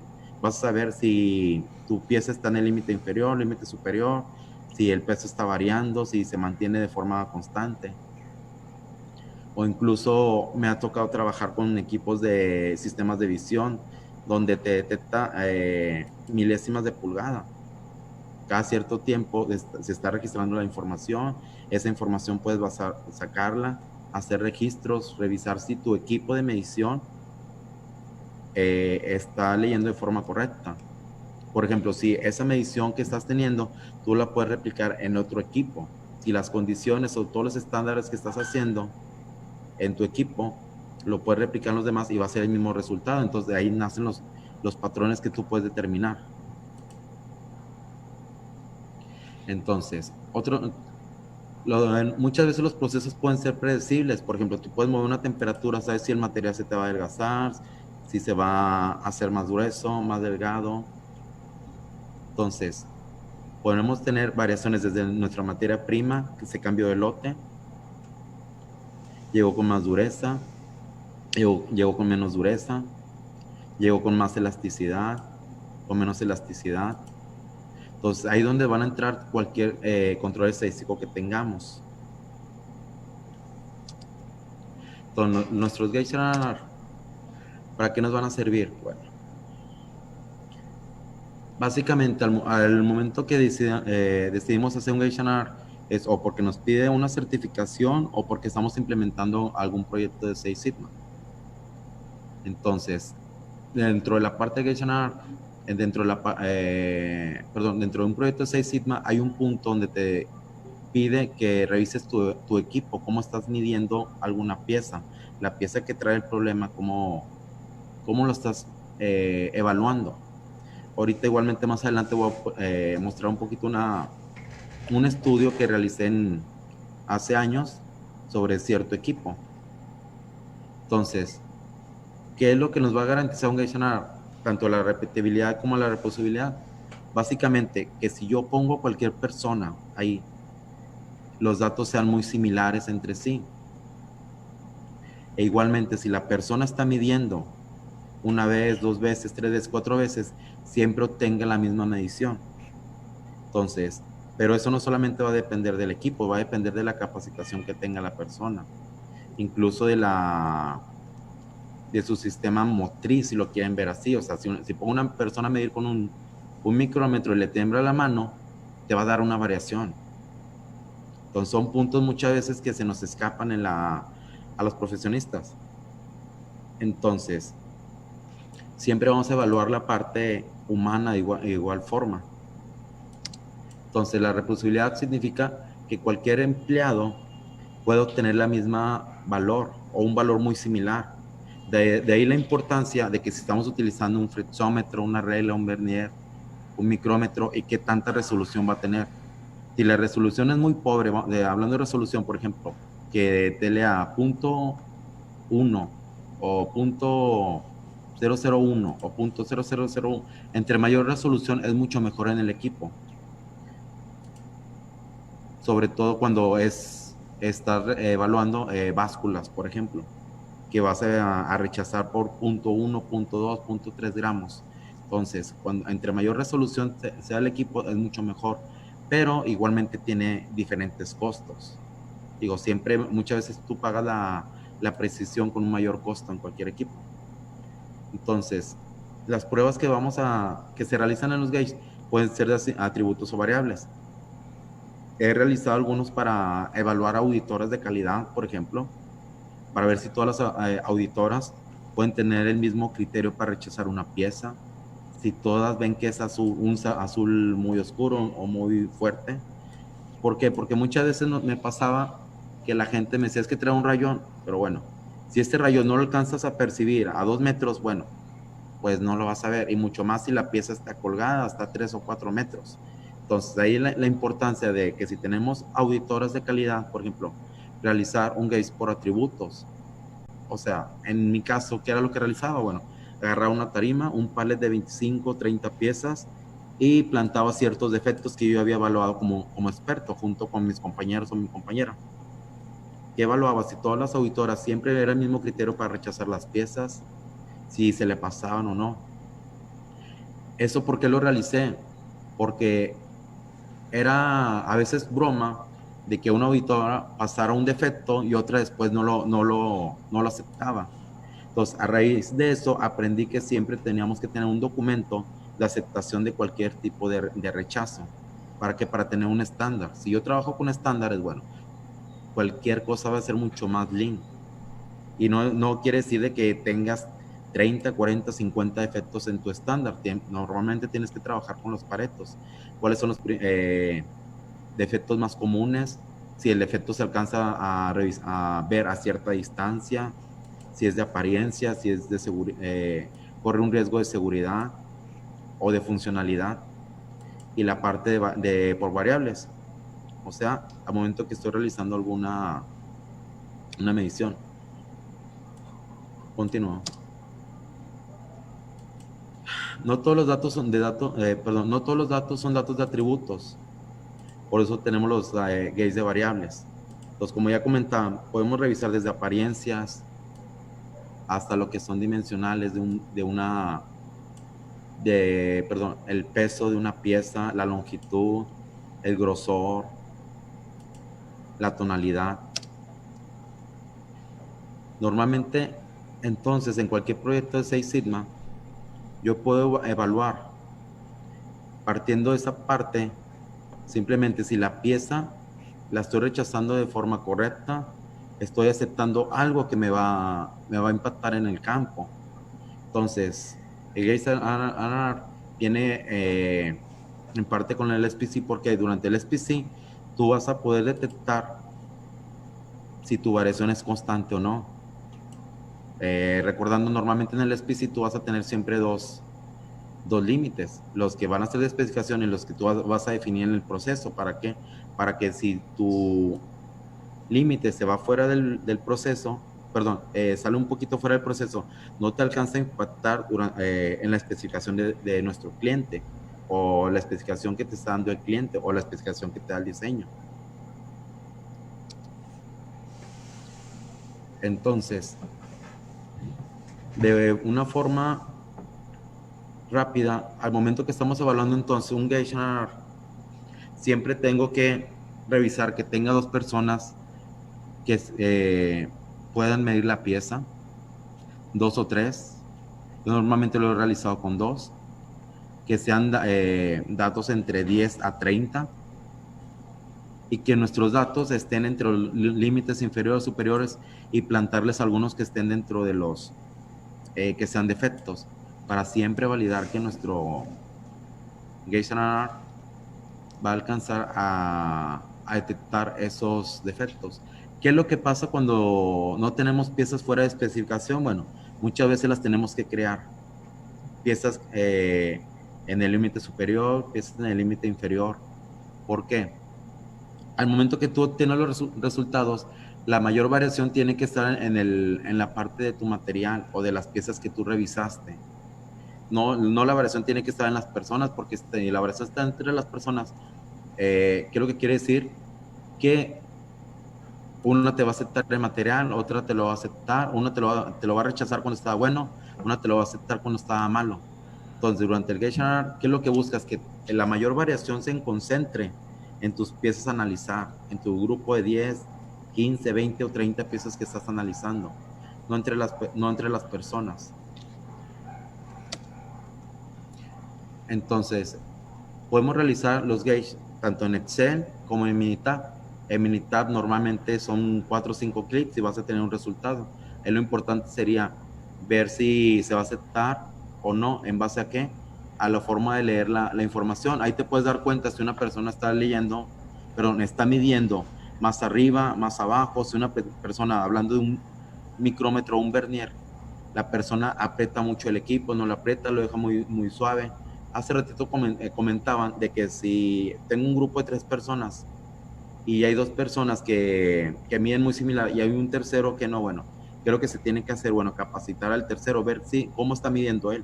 Si al momento que toma la pieza le da cierta inclinación, si está apretando mucho el equipo, si no, si lo forza. Entonces vamos a tener una variación del estudio, una variación de las tolerancias y porcentajes de contribución y número de categorías. Ya comentaron que son mínimo 5. Normalmente esto viene mucho en la parte de, al momento que ya tienes formatos de las empresas, te dicen, sabes que si no estás 5 o 6 números de categorías, se te rechaza tu gauge. Si tu porcentaje de contribución de la gente es de tanto, se va a rechazar el gauge. Entonces, estos son los criterios normalmente que se manejan. Bueno, para las variables, de un 0 a 10% de nuestro resultado, vas a aceptar. En un 10 a un 30 se va a condicionar. Que condicionar no quiere decir de que lo vas a dejar así, que quiere decir que vas a volver a reevaluar. Vas a revisar si puedes bajarlo un poco más, como reentrenando el personal, verificando cómo está midiendo las piezas. Posiblemente esa variación es por tu equipo. Y arriba de un 30% lo vas a rechazar. De tolerancia, igualmente de un 0 a un 10%, condicionado de un 10 a 30, y arriba de un 30% vas a rechazar. ¿Por qué? Porque te va a dar una incertidumbre. O sea, va a ocasionar que en ocasiones pudieras mandar material malo al cliente, y con todo lo que conlleva, desde rechazos, multas o retrabajos. De contribución, de un 0 a un 10 se acepta, de un 10 a un 30 se condiciona, y arriba de un 30 se va a rechazar. Números de categorías, bueno, de 0 a 10 o más, 10 o más es aceptado. De 1 a 5 se va a rechazar, y de 6 a 10 se va a condicionar. Pero igualmente lo podemos revisar al momento que tú estás haciendo algún tipo de estudio. Ahorita, por ejemplo, voy a hacer uno de forma muy rápida. Ok, bueno, sería nuestro Minitab. Vemos que están las partes que se están midiendo, los operadores. Yo tengo un operador A, un operador B y un operador C. Es muy importante a veces identificar las piezas, que nosotros sepamos qué pieza está revisando, cuál es la A, la B, la C, la D. Y igualmente lo que son las partes. ¿Por qué las partes? Bueno, pues la regla es que la persona tiene que medir el mismo punto al menos en 2 ocasiones. ¿Sí? En este caso estamos viendo que son 3. Entonces yo estoy cumpliendo ahí con la repetibilidad de la persona. Y estoy cumpliendo con la reproducibilidad porque tengo más de 2 personas realizando la función. Y la medición, bueno, la medición al final solamente va a ser una comparativa entre los datos.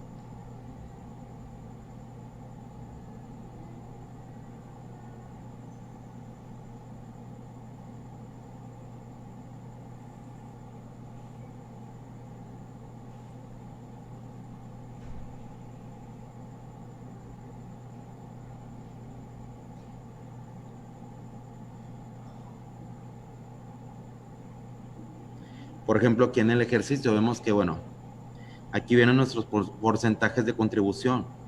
Vemos que el mayor porcentaje de contribución está en las partes aparte, o de las piezas, que quiere decir que yo tengo un amplio margen entre los datos. O sea, tengo datos que están en el mínimo, en el máximo, algunas están fuera, etcétera. Pero mi mayor contribución está en las piezas. Yo estoy viendo aquí que tengo bajo repetibilidad, bajo reproducibilidad. Y aquí, por ejemplo, estoy revisando operador a operador cómo está midiendo. Por ejemplo, estoy viendo que el A y el C miden algo similar, pero por ejemplo el B veo que está un poquito más arriba. Por ejemplo, viendo aquí la interacción en esta gráfica, yo por ejemplo puedo ver que el operador C suele medir más abajo. Si estamos hablando de un vernier, pudiera ser que la persona está apretando mucho el vernier. Pudiera ser que el operador B lo deja muy flojo el vernier. Entonces, ahí la importancia que al momento que tengamos una gráfica, empezarlas a evaluar un poquito de forma detenida antes de irnos a la información que nos está arrojando nuestro Minitab. Ahí podemos determinar, sabes que el operador B hay que darle retro, o hay que validar cómo está midiendo. Está midiendo de una forma muy distinta a los demás. A lo mejor la persona es muy joven, etcétera. Entonces, si evaluamos los resultados, bueno, pues ya podemos ver aquí un poquito la cantidad de contribución de cada uno.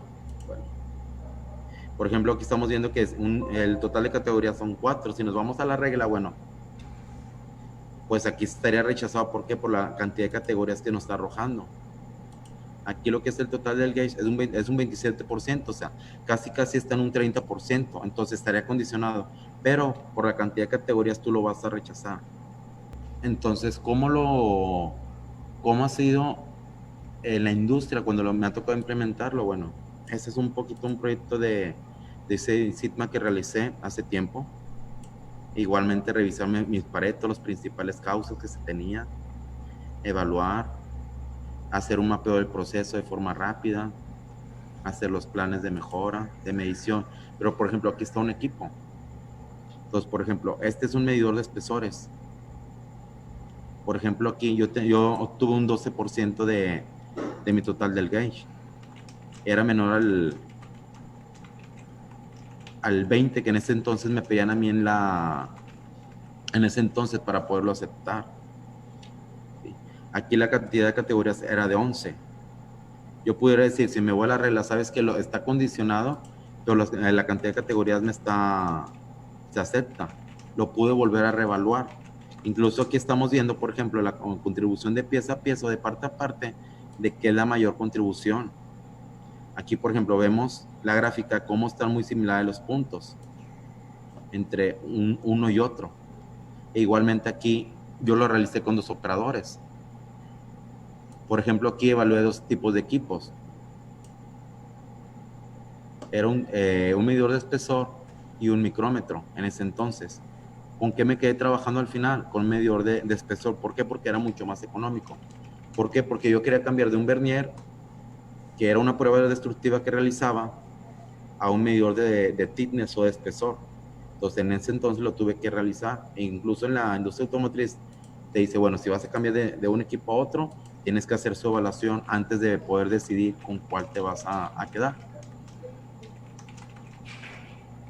Entonces, de este tipo de ejercicios, bueno, me ha tocado realizar algunos. En general, como pudieron ver ahorita en el ejercicio práctico en Minitab, es muy rápido poder realizar un gauge. La parte tardada normalmente es la recolección de datos, que tienes que evaluar si la persona está midiendo bien. Para eso pues sí le tienes que dedicar algo de tiempo, pero pues por eso tienes que trabajar mucho con la parte del PDCA, desde planear cómo vas a hacer tu gauge, cuánto tiempo le vas a dedicar, cómo van a estar las muestras distribuidas. Aquí hay algunos ejemplos de cómo estuve evaluando. Incluso me tocó evaluar con pistolas de temperatura para ver si eran los mismos tipos de puntos o no.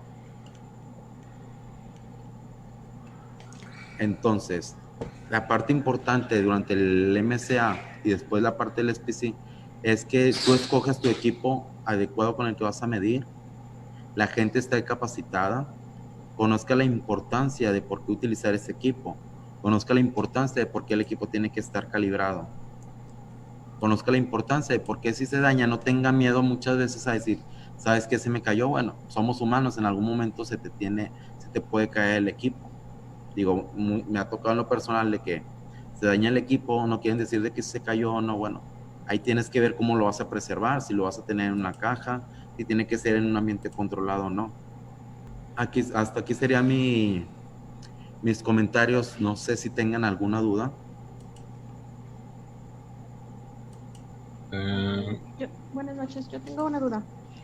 Para Rs y Rs con pruebas destructivas, ¿podría compartir un ejemplo de cómo se pueden preparar? Así como, por ejemplo, para la de variables, pues es el límite superior, especificación del inferior. Pero para destructivas, donde solamente manejamos un límite inferior. Hay ciertas partes en Minitab donde tú te va guiando. En particular, no me ha tocado realizar gauge R y R para pruebas destructivas. De hecho, la vez que lo cambié, era precisamente para evitar ese tipo de pruebas. Pero dentro de la parte de Minitab, te pide cierta cantidad de piezas, te va guiando cómo se tiene que realizar. Incluso igualmente puedo revisar un poquito cómo poderlo realizar e igualmente compartirlo en el grupo.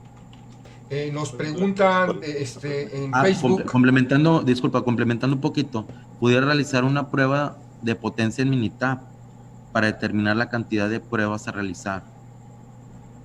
Sería una de las formas. Ok. Ok, gracias. Fíjate, nos pregunta Rodrigo López, en el estudio de R&R, ¿a qué se refiere cuando hablamos de variables replicables y variables no replicables? ¿Será que quiere decir de atributos y de datos continuos y discretos? Digo, porque pudiera ser de algo así lo que estaban comentando ahorita sobre las pruebas destructivas, porque la pieza no va, al momento que tú la aplicas, por ejemplo, fuerza, va a tender a tener una deformación. Bueno, a ver si Entonces nos aclara. También nos pregunta Raúl Méndez si existe algún instrumento que no se pueda realizar GR y R. Si hay algún instrumento, en lo particular no me ha tocado algún instrumento con el que no se pueda realizar un gauge R y R. Sí, en lo particular, incluso estuve realizando con algunos sistemas de visión. Ahí era muy rápido la medición. Entonces, ¿qué comparaba? Bueno, por ejemplo, la pieza 10, 20, 30 veces, si se repetía o no. Pero cualquier instrumento, a veces es más laborioso o más costoso la inversión de tiempo que le tienes que realizar. Pero normalmente en cualquier tipo de equipo puedes hacer lo que es la réplica. Incluso, por ejemplo, cuando tú haces una calibración de un vernier, la gente que te va a calibrar el equipo es lo que hace, o sea, agarra la pieza, perdón, el vernier con un máster y está replicando ahí la pieza a ver si está dentro del rango. Pues normalmente cualquier equipo te va a dar un nivel de repetibilidad que vas a tener. Incluso al momento que lo estás comprando, ahí te marca. Hola, justo hace un ratito hablaban de lo que es un R&R anidado. ¿Tendrán algún ejemplo? O yo no he visto, no lo he encontrado la forma de hacerlo en Minitab. ¿Alguna plantilla o algo que nos puedan compartir? Ahorita igualmente compartimos el correo de ICC Capacitación y igualmente algunos formatos se los podemos compartir. Digo, tenemos formatos de por atributos, de por variables. Entonces igualmente se los podemos compartir. Igualmente ahorita agregamos el correo al cual nos pueden mandar alguna caso de que tengan más dudas. Ok, Leonardo Torres nos pregunta que si se puede aplicar R&R en equipos como rugosímetro, pie de rey o CMM.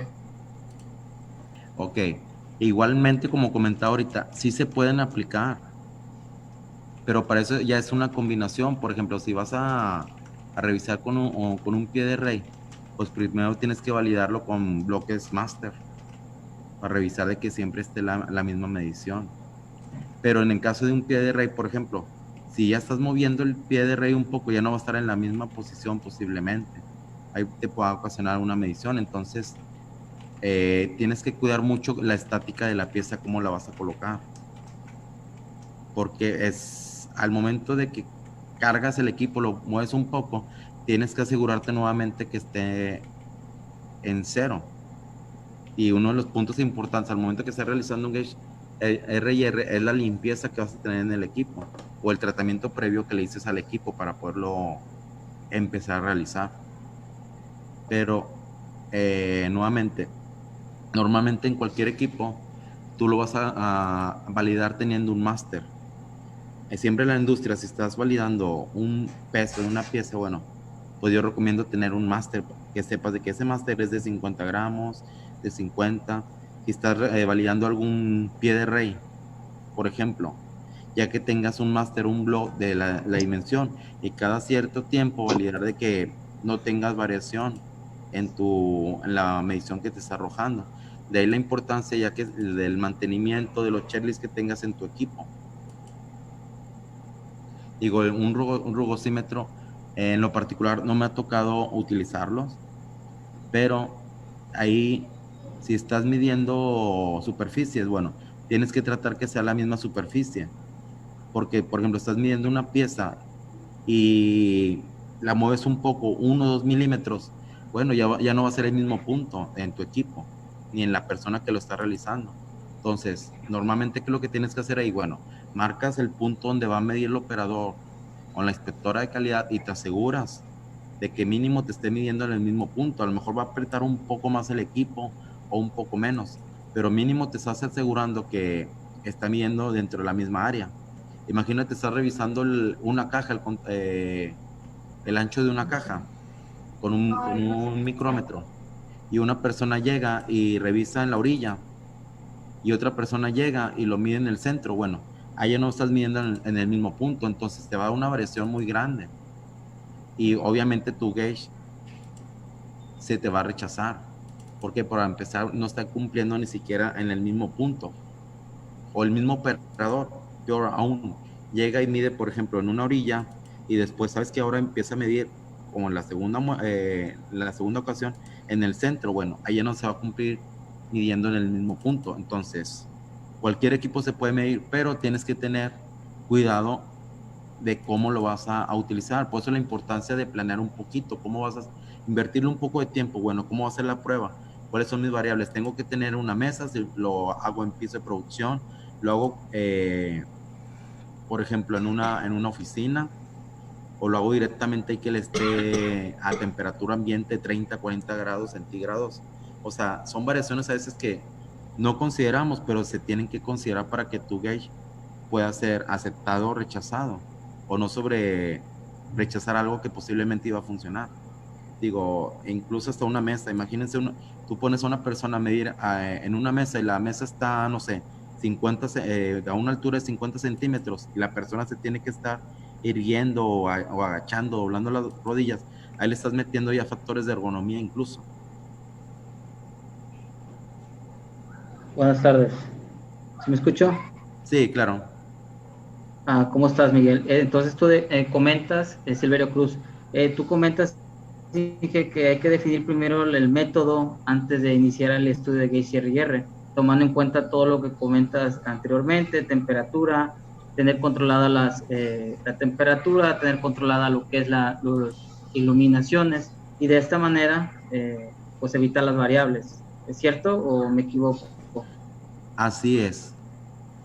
Incluso hasta el horario en que vas a poner a hacer la persona hacer la medición, pues posiblemente sabemos que una persona, bueno, si entra a las 7 de la mañana y sale a las 3 de la tarde, o entra a las 6 de la mañana y sale a las 2 de la tarde, no va a ser las mismas energías que va a tener a las 12 que las va a tener posiblemente a las 7 de la mañana, o a las 2:30 que ya se quiere ir. ¿Y cómo te lo va a estar haciendo el gauge? Bueno, te lo va a estar haciendo apurado. Pues muchas veces tienes que considerar todos esos factores. Incluso cuando estás haciendo tomas de tiempos, cambiando un poquito el tema, bueno, si tú vas a hacer un balanceo en tu línea de producción, bueno, tienes que considerar desde el operador más rápido, o que tiene más experiencia, al más lento, o el que es más nuevo. No puedes decir, ¿sabes qué? Bueno, me voy a ir sobre el más rápido, ese va a ser mi estándar. No, tienes que considerar factores como de fatiga, que no va a ser la misma energía que va a tener a las 6 o a las 7. Y lo mismo pasa con un gauge. Digo, si lo está haciendo con poca iluminación, pues la persona va a forzar un poco ahí la vista. Si la persona está incómoda al momento que lo está realizando, pues va a hacer que la pieza se le esté moviendo. Entonces, por eso veíamos un poquito la parte de nuestro resultado en la gráfica, se relacionaba mucho en la parte de las 6 M's, pero no estábamos considerando una, y uno de los puntos que venía ahí era el medio ambiente. Entonces no es lo mismo hacerlo a 25 grados de temperatura que a 40 grados de temperatura, o que la persona esté toda sudada, o que la pieza esté toda incómoda, o que la superficie esté toda desnivelada. O sea, por eso muchas veces es mejor planear, ver cómo lo vas a hacer, porque si no, lo que te va a implicar, se te va a rechazar una vez el gauge, otra vez, y puede ocasionar que tu equipo que estás evaluando diga, ¿sabes qué? Este no me sirve, déjame lo hago con otro, que posiblemente va a ser mucho más costoso, va a ser más complicado de utilizar. Digo, va dentro de la parte de nuestra evaluación antes de hacer el gauge. Los resultados te sientas 5 o 10 minutos, así como veíamos ahorita el ejercicio, era muy rápido. Lo complicado es hacer tu plan de cómo vas a obtener la medición, cómo vas a obtener un resultado que sea realmente verídico, y no, como comentaban, que sea maquillaje. ¿Sabes qué? Déjame lo maquillo para que se me acepte. Incluso muchas veces si tú llegas a maquillar la información o a ajustarla, se va a ver dentro del gauge. ¿Qué tal? Buenas noches, otra vez Carlos Gallardo. Miguel, para complementar tu respuesta, de hecho, en el manual del MCA, lo que se indica es, por ejemplo, condiciones de iluminación. Bien mencionas que pues, va a ser los resultados distintos en lugares iluminados y poco iluminados. Sin embargo, lo que realmente se espera obtener de un estudio RIR son los resultados del sistema de medición actuales, no los que esperamos tener. Así que la sugerencia es hacer el estudio de sorpresa en las condiciones que se trabajan normalmente con el equipo de medición que utiliza normalmente, porque si nosotros hacemos la compra o la capacitación a la persona o la llevamos a un lugar súper iluminado, vamos a maquillar los datos de cierta forma y ahí ya no estamos cumpliendo con el objetivo principal del MCA. Otra cosa con respecto a lo de las muestras no replicables y replicables. Bueno, un poquito ahí con el punto que tú comentas. Lo que pasa es que vas a evaluar primeramente que el equipo sea capaz de medir de forma correcta. Digo, las condiciones se van a empezar a ver dentro de la evaluación. O te decía, tú por ejemplo puedes tener una báscula. Tú sabes, la báscula no sé, te costó 10,000 pesos, tiene una resolución muy alta. Tú estás evaluando que tu báscula te está midiendo bien, pero ya al momento que vas a piso, te vas a dar cuenta que hay una variación posiblemente por el aire. Sí, de hecho. Entonces, pues, ahí, ¿qué es lo que va a ocasionar ahí? De que sabes que tú tienes que hacer una mejora para que tu gauge esté siempre bajo las mismas condiciones. Sí, claro, pero si tú estás evaluando, tu equipo que compraste. Digo, las condiciones, la variación se te va a dar al momento que se saca en piso, porque si no va a pasar de que lo vas a hacer 3, 4, 5, 6, 7, 8, 9, 10 veces y vas a tender a rechazarlo. ¿Por qué? Porque nunca te diste cuenta que la mesa posiblemente está desnivelada, había una una corriente de aire y que estaba habiendo una variación. Entonces, por eso las condiciones tienen que ser normal o controladas, más que nada. Tienen que ser unas condiciones controladas, si lo quieres ver así. Principalmente el análisis del sistema de medición evalúa al sistema de medición tal cual, no solamente al equipo de medición. Por eso mi comentario de hacer la prueba en las zonas normales, condiciones normales, instrumentos de medición normales, operadores normales, que son los que siempre están haciendo las mediciones, en el proceso normal, porque ya al hacerlo ahí, el resultado del sistema de medición, su análisis, va a dar el resultado de que se ocupa la mejora. Si no, de nada sirve hacerlo controlado acá en el laboratorio o acá en la sala de capacitación, que estaríamos alterando los resultados de la condición actual que estamos esperando.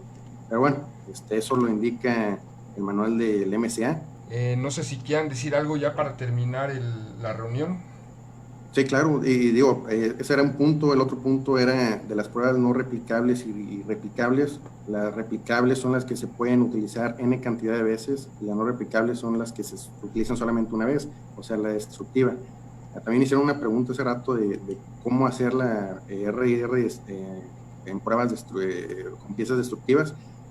Lo más importante al hacer un RIR de pruebas destructivas es de que nos aseguremos que las condiciones de las piezas sean del mismo lote y estemos presuponiendo de que van a ser similares los resultados, porque si no, de cierta manera también estamos afectando el resultado.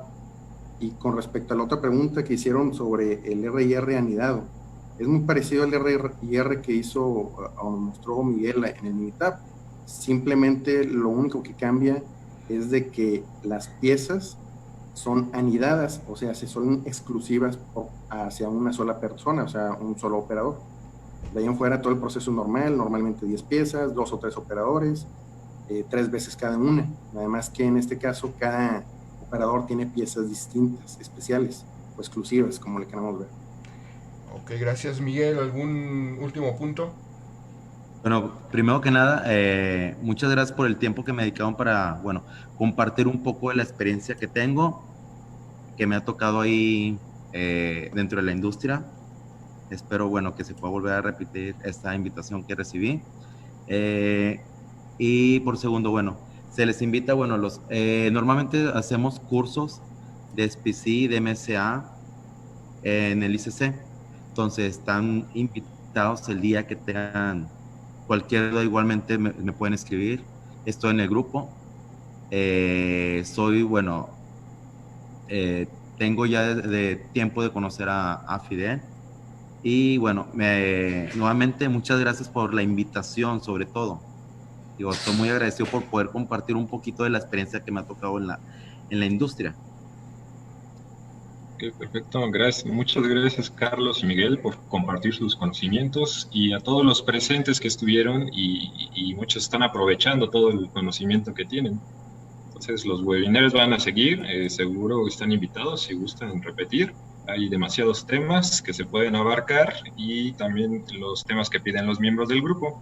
Entonces los esperamos ver el siguiente jueves para la siguiente sesión de webinar.